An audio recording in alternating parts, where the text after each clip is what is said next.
Oh.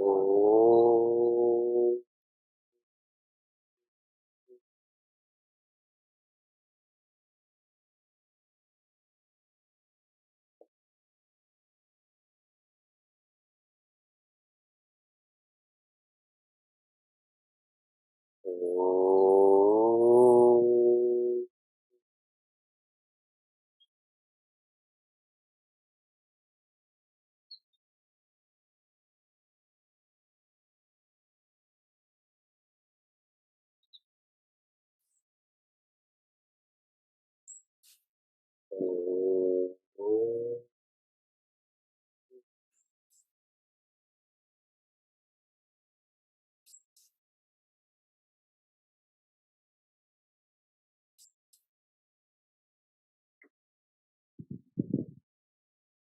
Welcome to Meaningful Mornings. I want you to visualize that you are a computer scientist. Are any of you computer scientists? Some of you are, so it's easier for you to visualize. If you are to develop a program or a product, where do you do this? You do this in a lab. Personalizing this, our lab, we're trying to develop a program. That's how we think, a product, happiness. Our lab is satsanga. Back to the computer scientist. Then what does one do with that program? They share this in a beta version, in a controlled environment. For us, that's seva. There's nobility in intention, nobility in action. However, there's still deficiencies. Like deficiencies in a beta program, there's deficiencies in our seva. Whether I'm focusing on position or my ego is reacting. So the computer scientist goes back to the lab to fix those errors, those inefficiencies. That is, for us, sadhana. Wherever I was focusing on position, I have to refine that to focus on peace. Wherever my ego was reacting, I have to respond. And after that computer scientist has fixed those weaknesses, what does she or he do? Releases the alpha version. For us, that is seva again. That I go back to seva, but now with a focus on peace, a focus on humility. So the sequence is satsang, seva, sadhana, seva. And this is the triangle that we are immersing ourselves in, building around ourselves in meaningful mornings. Many of you continue to ask for the recordings of meaningful mornings, and I appreciate your passion for this. I've already shared with all of you. I feel what I share is not that, how I share it is not that great. Why these recordings are not being shared? Because like that computer scientist is engaged in a dynamic process of lab, beta, lab, alpha. Our evolution has to be dynamic. Whenever we depend on recordings, that dynamism turns into that which is static, passive. That can work for objective development. It cannot work for subjective development. And that's why our team is choosing to forego volume. There will be more popularity and more numbers if we have these recordings available to all, but that dynamism will be compromised. Please tune into what I'm sharing. That way, our team has to respond to you, less. That way, I have to guide our team less. The portion of Bhagavad Gita that we're exploring is about leadership. This begins with leading oneself. Once that precedent is in place, then we can lead others. However, as we're leading others, subliminally, subtly, what should still be happening? We should still be leading ourselves. Again, that's that satsang seva sadhana, no? How beautifully that works out. What does it mean to keep on leading oneself? It means surrendering. Leading oneself from arrogance to humility, to lead oneself by surrendering the experiences. That's called phala, or result. To surrender the equipments. That's called karma, or actions. You have to go in this sequence to be able to surrender the ego, and that is called guna, or the limits. In our last verse, verse 30, which is the summary verse, Sri Krishna gives a specific methodology on this surrender. In terms of the thief in our own personality that directs us towards regrets, what should we do?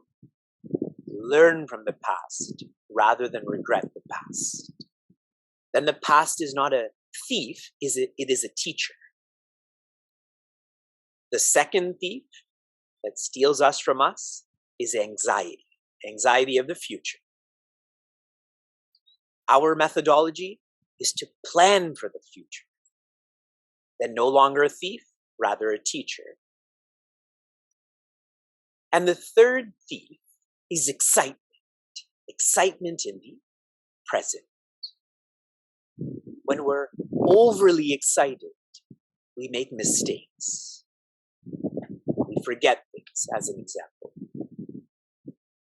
And the practice to not be overly excited is to focus. When you focus on the present, you remember them. Learn, plan, focus helps us to live in the present. And only when we're more trained in the present can we feel life. Life is being joyous, not becoming joyous. In other frameworks, I've used the word presence. What's deeper and more authentic than the present? Presence.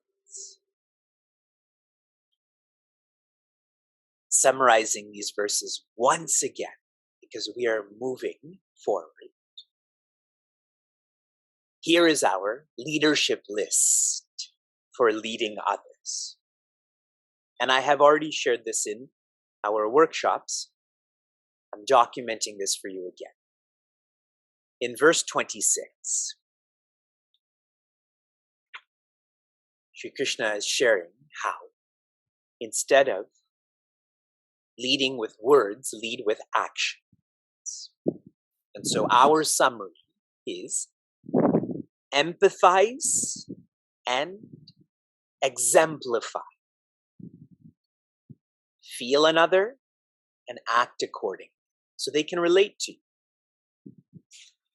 In verse 27, Sri Krishna is talking about how the qualities are really what make a person. I kept repeating, people are people, people are people. And our summary, accept and adapt. Accept people are people and you adapt. Don't make them adapt to you.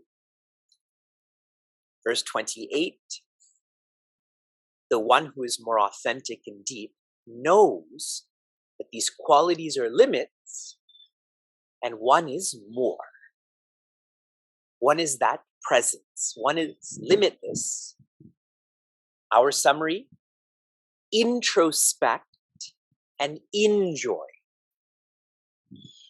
I'd shared with all of you in the workshop, observe and enjoy. Many of you think I'm saying enjoy. I'm not saying enjoy. I'm saying enjoy. When you are around those who are wise, introspect about how you can be wise and enjoy that quietude. Verse 29, Shri Krishna is describing why the ignorant are ignorant. It is because of their tainted knowledge. And our summary for verse 29 is engage and educate. One cannot just educate those who are forgetful of how to be happy. You have to engage them so they're more receptive. And finally, in verse 30, where the whole methodology about surrendering and tuning is shared, our summary is life and live. Life means remember, you are happiness. You are this presence. And establishing yourself in that, what should you do then? Live. We continue. We've completed leading ourselves. We've completed leading others. All of you are experts in leadership now. You can all call yourself life coaches. You know where to direct your commission. We're on verse 31. The remaining part of this chapter is quite powerful. You thought the earlier part was powerful? It just keeps getting more powerful. Ye me matam idam nityam anutishtanti manavaha shraddhavanto nasuyantaha uchante tepi karmabhihi. Ye means those or you. Who are those people? You. Me matam. Me matam means Shri Krishna's teachings. Idam nityam. They're relating to these teachings. Nityam means perpetually. That's the translation. Here is the implication. For those who are into numbers, you may have calculated that with this verse, we are now on verse 150. 150 of 700. You may have calculated that with this verse, Shri Krishna's teachings have now numbered 93 verses. Throughout these 93 verses, Shri Krishna has emphasized, and this is shown more in the Mahabharata and Bhagavatam. Before he taught, he lived all of this. He's lived this, so he's teaching from his experience. And that is the message for us, is for us to live this. Because we're not Shri Krishna. It is not our trajectory in life to teach all of this. It is to live this. This is what he did first. For those in our Bhagavatam class, we haven't even come to the portion of Bhagavad Gita, but so much he's lived already. So living is more important than these teachings, and that comes in the next quarter. Anutishtanti manavaha. Manavaha means humans. You. Anutishtanti. Tishtati means to stand.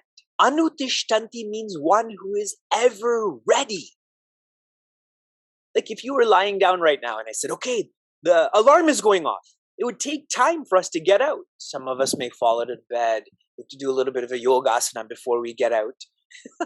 But if you're standing, how quick you can be to get out. The emphasis again is practice. And a subtle point for all of you. When it comes to a subjective science like Sanatana Dharma, please study a subjective science like Sanatana Dharma from a practitioner, not a professor. Because what this field is about practicing, not professing.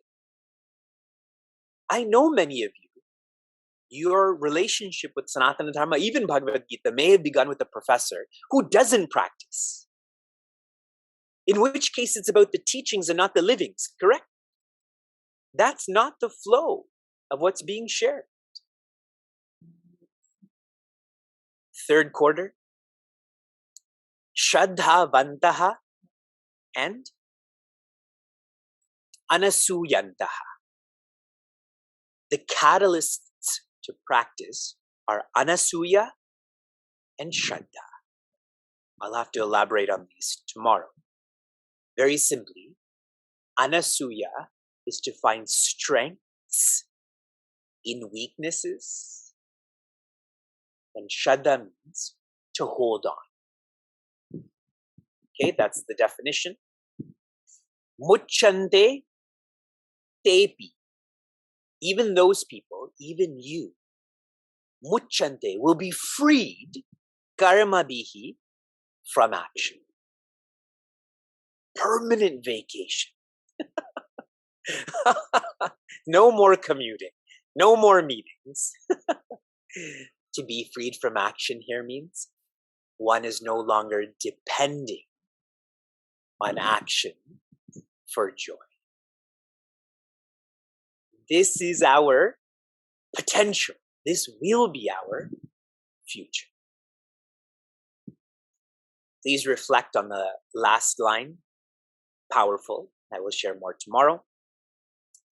Your application from Friday was for you to come up with your leadership list. And I've shared our collective leadership list. I always ask you to go from inspiration to application because application nurtures faith. That word has come now, correct? Shraddha. But those who don't practice, you will always believe, but you will not have faith. And one sign of not having faith is being afraid. Faith and fear are antonyms. But the more you practice, the less afraid you will be because you have more faith. Your application for this morning is be organized with your study. We have now completed 150 out of 700 verses. That's around 20%. Ensure you're organized. We still have 80% to flow through. We have completed this 20% in around 225 days. So really, our trajectory is to be in Bhagavad Gita for 1,000 days. We took many days to orient ourselves to the Mahabharata. Now, naturally, we don't have to do that. Shanti, Shanti, Shanti. Be safe, be sound, be serene, be happiness.